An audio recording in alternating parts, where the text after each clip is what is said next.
معزز ناظرین کرام، ابن سیرین ایک خوبصورت جوان تھا اور سنار کا پیشہ کرتا تھا۔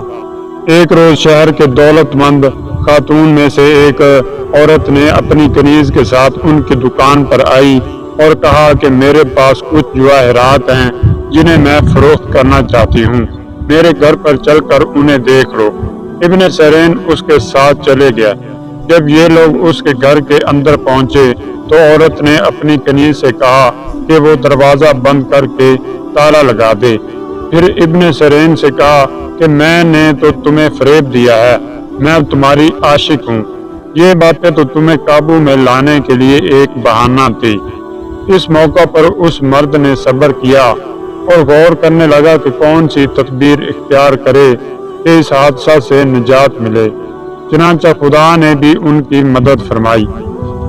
انہوں نے بظاہر تو رضامندی کا اظہار کیا اور چند لمحوں کے بعد کہا مجھے قضائے حاجت کی ضرورت ہے۔ جب بیت الخلاء میں پہنچے تو اپنے ہاتھوں، سر اور صورت کو نجاست اور غلاظت سے آلودہ کر لیا اور اسی حالت میں اس عورت کے سامنے آئے۔ جب عورت نے یہ منظر دیکھا تو انہیں اپنے گھر سے باہر نکال دیا۔ ابن سیرین نے حمام میں پہنچ کر صفائی اور طہارت کی۔ انہوں نے ایک لمحے کے لیے صبر سے کام لیا اور اپنے آپ کو آتش جہنم سے بچا لیا۔ خدا نے بھی انہیں دنیا میں تعبیر خواب کا علم عطا فرمایا اور عالم برزخ اور قیامت میں جو صلہ دے گا اسے وہی بہتر جانتا ہے۔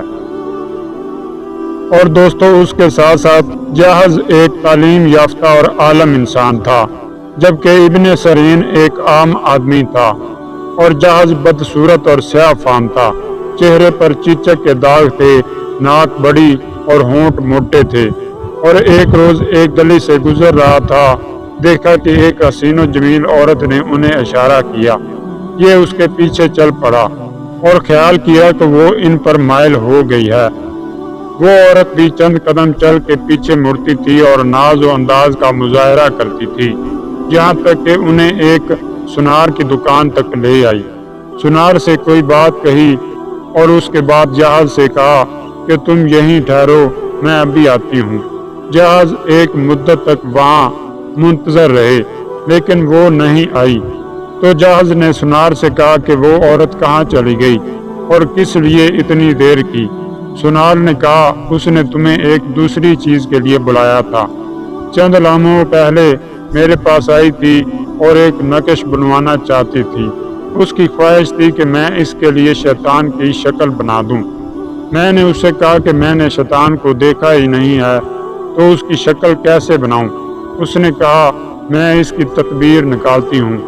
اس کے بعد تمہیں بلا لائی اور کہا ایسی ہی شکل بنا دو۔ اب میرا کام پورا ہو گیا ہے، لہٰذا تم جا سکتے ہو۔